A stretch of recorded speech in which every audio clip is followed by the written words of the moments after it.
El presidente de los Estados Unidos, Donald Trump, advirtió que Israel podría reanudar los combates en Gaza, tan pronto como yo lo diga, si Hamás incumple los acuerdos.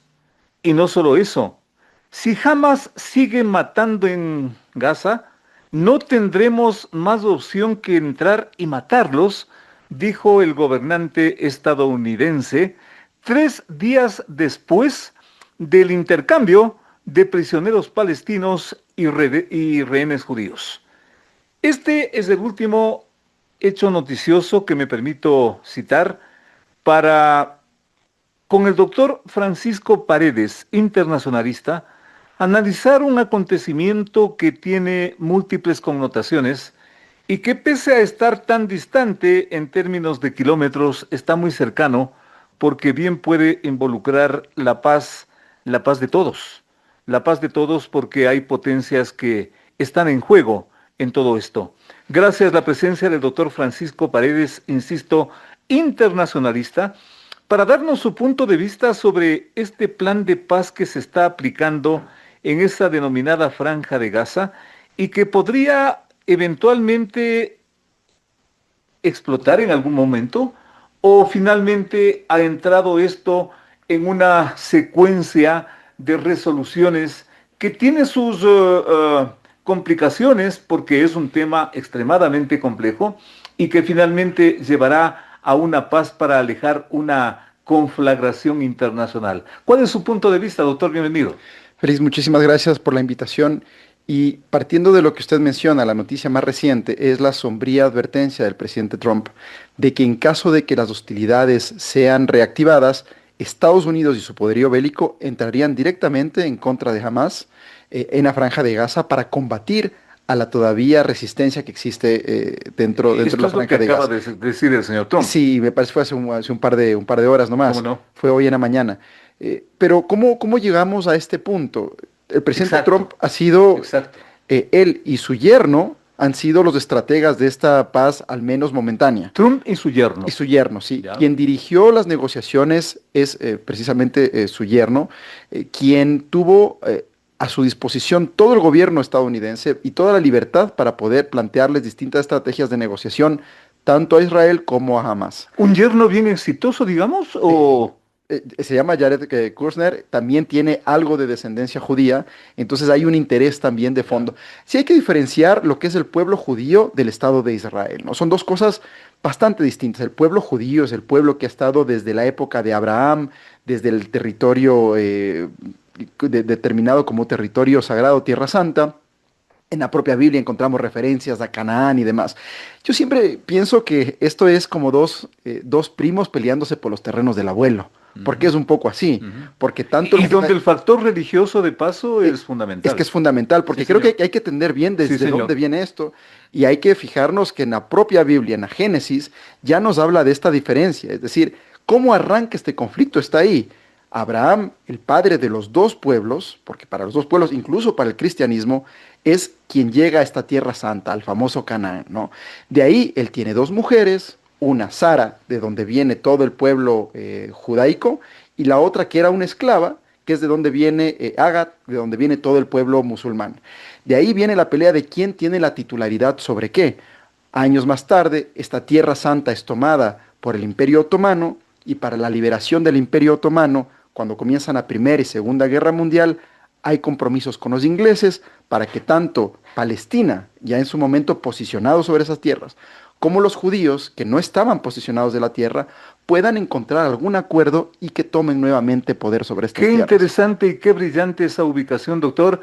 Pero ¿cómo es posible que un problema tan lejano, tan, con todo respeto, tan antiguo, subsista hasta hoy?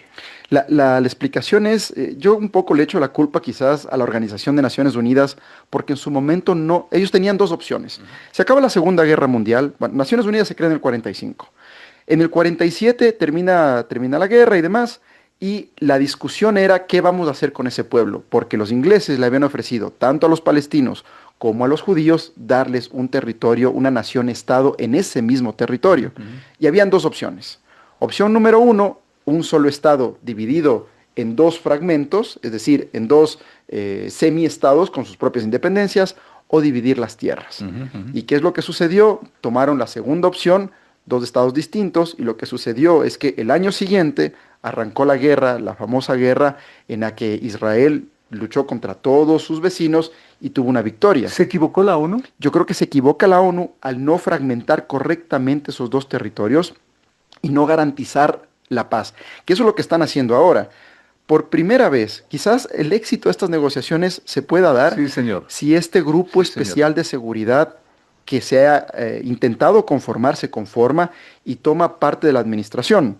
Evidentemente eso no les va a gustar mucho al pueblo palestino porque es una administración un poco forzada, pero va a garantizar al menos paz durante algún tiempo. Con esa brillante explicación y antecedente que usted nos está planteando, doctor, sí vale que de alguna forma complementemos. ¿Qué papel, cómo surge, qué es Hamas? Bueno, jamás es el grupo calificado, depende de donde lo miremos, ¿no? Si lo miramos desde el punto de vista de los musulmanes, jamás es el grupo de defensa militar que defiende al Estado palestino, ¿sí? Desde el punto de vista occidental, es un grupo terrorista que es Extremista. extremista, quien causa las guerras, quien está detrás de la caída de los diferentes gobiernos establecidos dentro del territorio palestino y quien es intransigente ante cualquier tipo de negociación. Ujú. Sin embargo, ahora hemos visto que hubo transigencia. Evidentemente son 2 años de guerra, son más de 70.000 millones que va a costar la reconstrucción de Palestina. El 94% de los hospitales está destruido, pero bueno, se han dado pasos hacia la conquista de esta paz, se han dado los primeros pasos, más de liberación de cerca de 2.000 personas han sido ya liberadas por parte de Israel, también soldados israelíes han sido liberados, pero las cifras que nos arroja una guerra siempre son devastadoras. Y este es uno de los ejemplos, ¿no? ¿Para qué luchar tanto tiempo? ¿Para qué luchar tantos Exacto, años con exacto. tantas fragilidades, con tanta destrucción? Cuando finalmente es cuestión de hacer una correcta mesa de diálogo que entienda los antecedentes religiosos, porque esta es una tierra Sí, señor. santa Sí, para los señor. dos. Sí, Como les digo, señor. es el terreno del abuelito por el que pelean los dos nietos, ¿no? Y ahí el derecho internacional ha fracasado. ¿Será que jamás asume todo esto en forma definitiva? ¿O será, vuelvo a la noticia inicial, o será que esto le está sirviendo para rearmarse y seguir con este conflicto? Al día de hoy hay un compromiso serio de Hamas de no reactivar, de no tomar hostilidades. El tema es que siempre van a quedar pequeños grupos minoritarios y hay dos riesgos adicionales. No nos olvidemos que en la parte norte está la gente de Líbano, Ujú. con también su grupo radical, ¿sí? Con el Hezbollah, que es un grupo también radical, ¿Cómo no? calificado como ¿Cómo terrorista, no? que también tiene intereses en esos territorios por su tema religioso y demás. Y tenemos el Estado de Irán, que es el gran financista, o sea, se entiende que es el gran financista de estos dos grupos, ¿no? Pese a que ya dentro de la misma religión, los unos son chiitas, los otros sunitas y demás, pero sabemos que Irán es uno de los grandes financistas de estos dos Si grupos. es que no hay un entendimiento, si es que no hay un arreglo, y ahí la consulta al internacionalista, ¿podría esto desatar una guerra mundial? En mi opinión, no sé si llegue al nivel de una guerra mundial, pero sí puede llegar a una reactivación muy, muy, muy agresiva de la guerra en ese territorio, porque conocemos la personalidad del presidente Trump. El presidente Trump ha sido el artífice de esta paz. ¿Cómo no? Y ahora está lanzando el nuevo proceso de paz también entre Ucrania y Rusia. Entonces yo creo que lo que él quiere es el premio Nobel a la paz, porque un poco por ahí vinieron los diálogos de los últimos días, ¿no? Donde María Corina Machado fue quien recibió el premio Nobel y que supuestamente le había llamado a Trump a decirle yo no merezco el premio, lo mereces tú. Y Bueno, alguien dice, se le es, dieron a la señora, ¿por qué no le dan al señor? sí, claro. No. Yo creo que él está trabajando un poco en eso. Y viendo su personalidad, yo creo que el momento en que cualquiera de las partes rompa esta paz alcanzada, Trump no va a tener el menor remordimiento en poner tropas estadounidenses, cosa que no ocurre, en defensa de la parte que esté respetando el acuerdo de paz. Y ¿Sí? eso sí sería poner una bomba ahí. Y eso sería poner una bomba, porque ahí sí podría haber otros actores interesados en la zona. No necesariamente hablamos de Rusia, de China, que pueden ser los únicos músculos militares que podrían combatir a Estados Unidos, pero sí de países petroleros. Tenemos Irán, tenemos algunos ricos cataríes que podrían financiar parte de la guerra, tenemos gente de la parte de Egipto que también están a favor del Estado palestino.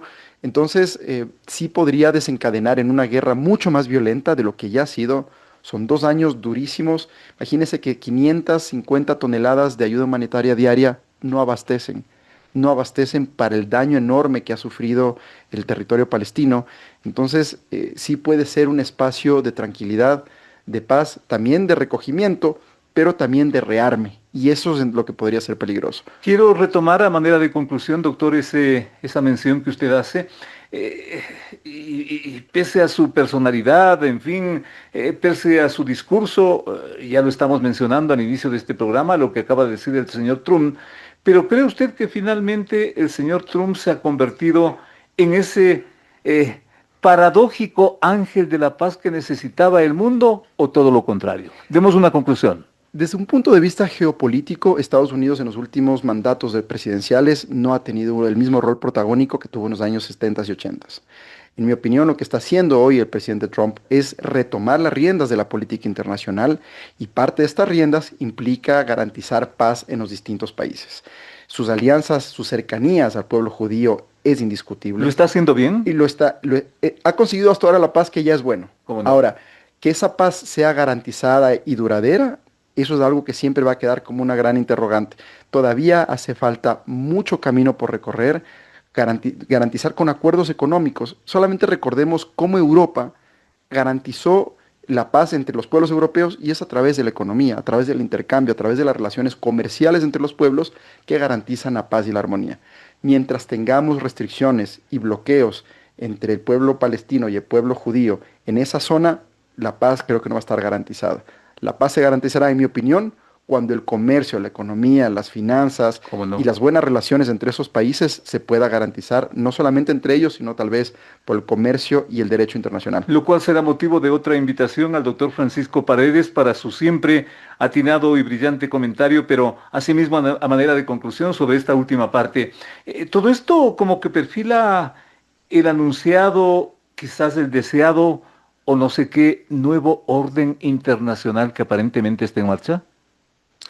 El nuevo orden es algo que venimos discutiendo desde hace décadas ya, pero sí se nota una retoma de parte del gobierno de Estados Unidos de sus políticas internacionales que durante años fueron descuidadas. Y la imagen de Trump como un presidente duro, como un mensaje duro, como el pueblo estadounidense retomando su rol protagónico dentro de la geopolítica internacional, es un buen mensaje en la medida en que lo que se busque sea garantizar la paz de los pueblos. Lo que está haciendo, coincido con usted, doctor, y con todo respeto, el presidente Trump sin duda es un papel histórico y que sin duda también hay que reconocer. Doctor, muchísimas gracias.